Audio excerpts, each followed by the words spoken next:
ವೀಕ್ಷಕರಿಗೆಲ್ಲ ನಮಸ್ಕಾರ. ಸ್ವಯಂ ಕಲಿಕೆ ಅಭಿಮಾನಿಗಳಿಗೆ ಸ್ವಾಗತ. Welcome to the family. Welcome to ಅನು ಸ್ವಯಂ ಕಲಿಕೆ ನೋಡಿ ಕಲಿ. ಸ್ನೇಹಿತರೆ, ಇವತ್ತೊಂದು ದಿನ ತುಂಬ ಸುಲಭವಾಗಿ ಯಾವ ರೀತಿ ಕಾಜು ಬಿರಿಯಾನಿ ಮಾಡೋದು ಅಂತ ಹೇಳ್ಕೊಡ್ತೀನಿ, ಅಥವಾ ಕಾಜು ಪಲಾವ್ ಅಂತ ಕೂಡ ಹೇಳ್ತಾರೆ. ನೀವಿನ್ನೂ ನನ್ನ ಚಾನಲ್ ಸಬ್ಸ್ಕ್ರೈಬ್ ಆಗಿಲ್ಲ ಅಂದರೆ ರೆಡ್ ಕಲರ್ ಬಟನ್ನ ಕ್ಲಿಕ್ ಮಾಡಿ, ಪಕ್ಕದಲ್ಲೇ ಬರೋ ಬೆಲ್ ಬಟನ್ ಕ್ಲಿಕ್ ಮಾಡಿದ್ರೆ ಪ್ರತಿ ವಿಡಿಯೋ ನೋಟಿಫಿಕೇಷನ್ ನಿಮಗೆ ಬರುತ್ತೆ. ಮೊದಲನೇದಾಗಿ ನಾನು ಒಂದು 2 ದಪ್ಪ ಗಾತ್ರದ ಈರುಳ್ಳಿನ ಹಚ್ಚಿಟ್ಕೊಂಡಿದ್ದೀನಿ. ಜಾವಿತ್ರಿ 1 ಪೀಸು, 5ರಿಂದ 6 ಲವಂಗ, ಒಂದು 3 ಪೀಸ್ ಏಲಕ್ಕಿ, ಆನಂತರ 1 ಇಂಚ್ನಷ್ಟು 3 ಪೀಸ್ ಚಕ್ಕೆ ತೆಗೆದಿಟ್ಕೊಂಡಿದ್ದೀನಿ, ಸ್ಟಾರ್ ಹೂವು, ಆನಂತರ ಪಲಾವ್ ಎಲೆ, ಒಂದು 3ರಿಂದ 7 ಹಸಿರು ಮೆಣಸಿನಕಾಯಿ ನಿಮ್ಮ ಖಾರಕ್ಕೆ ಅನುಗುಣವಾಗಿ ನೀವು ತಗೋಬೇಕಾಗತ್ತೆ. ಅದಲ್ಲದೆ ಸ್ನೇಹಿತರೆ, 2 ಟೇಬಲ್ ಸ್ಪೂನ್ನಷ್ಟು ತುಪ್ಪ, 1 ಟೇಬಲ್ ಸ್ಪೂನ್ನಷ್ಟು ಎಣ್ಣೆ, ಆನಂತರ ರುಚಿಗೆ ತಕ್ಕಷ್ಟು ಉಪ್ಪು, ಶುಂಠಿ ಬೆಳ್ಳುಳ್ಳಿ ಪೇಸ್ಟ್ ಬಂದು 1.5 ಟೇಬಲ್ ಸ್ಪೂನ್ನಷ್ಟು ತೆಗೆದಿಟ್ಕೊಂಡಿದ್ದೀನಿ.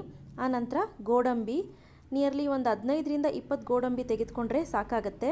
ಆನಂತರ ಅರ್ಧ ಟೀ ಸ್ಪೂನಷ್ಟು ಜೀರಿಗೆ, ಅರ್ಧ ಟೀ ಸ್ಪೂನಷ್ಟು ಸೋಂಪು, 1 ಗ್ಲಾಸ್ನಷ್ಟು ಅಕ್ಕಿ ತೆಗೆದಿಟ್ಕೊಂಡಿದ್ದೀನಿ.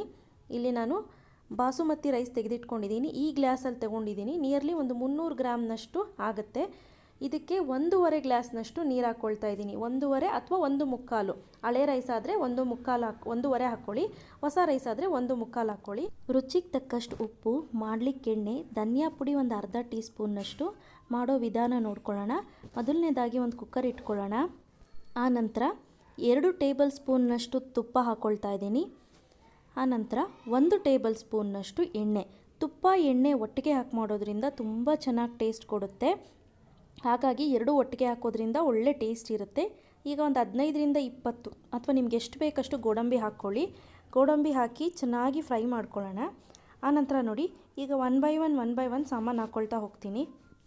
ಗೋಡಂಬಿ ಹಾಕಿ 2 ಸೆಕೆಂಡ್ ಆದ ನಂತರ ಈ ಸ್ಟಾರ್ ಹೂವು, ಚಕ್ಕೆ, ಆನಂತರ ಈ ಲವಂಗ, ನಂತರ ಏಲಕ್ಕಿ, ಆನಂತರ ಈ ಜಾವಿತ್ರಿ, ಹಸಿರು ಮೆಣಸಿನ್ಕಾಯಿ, ಪಾವೆಲೆ ನೋಡಿ ಸ್ನೇಹಿತರೆ, ನಿಮ್ಮ ಖಾರಕ್ಕೆ ಅನುಗುಣವಾಗಿ ನೀವು ಹಾಕ್ಕೋಬೇಕಾಗತ್ತೆ. ಹಸಿರು ಮೆಣಸಿನ್ಕಾಯಿ ಮಾತ್ರ, ಜೀರಿಗೆ ಮತ್ತು ಸೋಂಪು ಎಲ್ಲವನ್ನು ಹಾಕ್ತಾಯಿದ್ದೀನಿ. ನೆನಪಿನಲ್ಲಿರಲಿ, ಹೆಚ್ಚು ಅಂದರೆ 3ರಿಂದ 5 ಸೆಕೆಂಡ್ ಗ್ಯಾಪ್ ಇರಬೇಕಷ್ಟೇ. ಗೋಡಂಬಿ ಹಾಕಿದ ನಂತರನೇ ಇಮಿಡಿಯೇಟು ನೀವು ಇದನ್ನೆಲ್ಲ ಹಾಕ್ಕೋಬೇಕಾಗತ್ತೆ.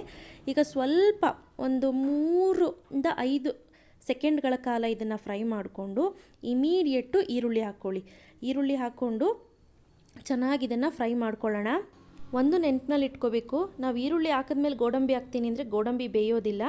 ಸೊ ಈಗ ನೋಡಿ, ನಾನು ಈ ರೈಸ್ನ ಚೆನ್ನಾಗಿ ತೊಳೆದ್ಬಿಟ್ಟು ಬರ್ತೀನಿ. ಒಂದು 2 ಸತಿ ತೊಳೆದಿಟ್ಕೊಳ್ತೀನಿ ಸೈಡಲ್ಲಿ. ನೋಡಿ, ಈರುಳ್ಳಿ ಚೆನ್ನಾಗಿ ಫ್ರೈ ಆಗಿದೆ, ಗೋಡಂಬಿ ಕೂಡ ಜಾಸ್ತಿ ಬ್ರೌನ್ ಆಗಿಲ್ಲ. ಈ ಟೈಮ್ನಲ್ಲಿ ಶುಂಠಿ ಬೆಳ್ಳುಳ್ಳಿ ಪೇಸ್ಟ್ನ 1.5 ಟೇಬಲ್ ಸ್ಪೂನ್ನಷ್ಟು ಹಾಕ್ಕೊಳ್ತಾ ಇದ್ದೀನಿ.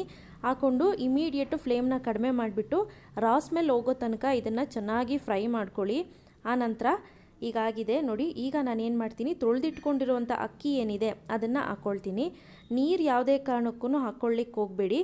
ಆನಂತರ ಈಗ ಅಕ್ಕಿನ ಚೆನ್ನಾಗಿ ಫ್ರೈ ಮಾಡ್ಕೊಳ್ಳೋಣ. ಅಕ್ಕಿನಲ್ಲಿರುವಂತಹ ತೇವಾಂಶ, ನೀರಿನಂಶ ಏನಿದೆ ಅದು ಡ್ರೈ ಆಗಬೇಕು. ಡ್ರೈ ಆದರೆ ಚೆನ್ನಾಗಿ ಉದ್ರುದ್ರಾಗಿ ನಿಮಗೆ ಅನ್ನ ಬರುತ್ತೆ. ಈಗ ನೋಡಿ, ನಾನು ಇದಕ್ಕೆ ಒಂದು ಅರ್ಧ ಟೀ ಸ್ಪೂನ್ನಷ್ಟು ಧನಿಯಾ ಪುಡಿನ ಹಾಕ್ಕೊಳ್ತಾ ಇದ್ದೀನಿ. ಧನಿಯಾ ಪುಡಿ ಒಳ್ಳೆ ಕಲರ್ ಕೊಡುತ್ತೆ ಮತ್ತು ಒಳ್ಳೆ ಫ್ಲೇವರ್ ಕೂಡ ಕೊಡುತ್ತೆ.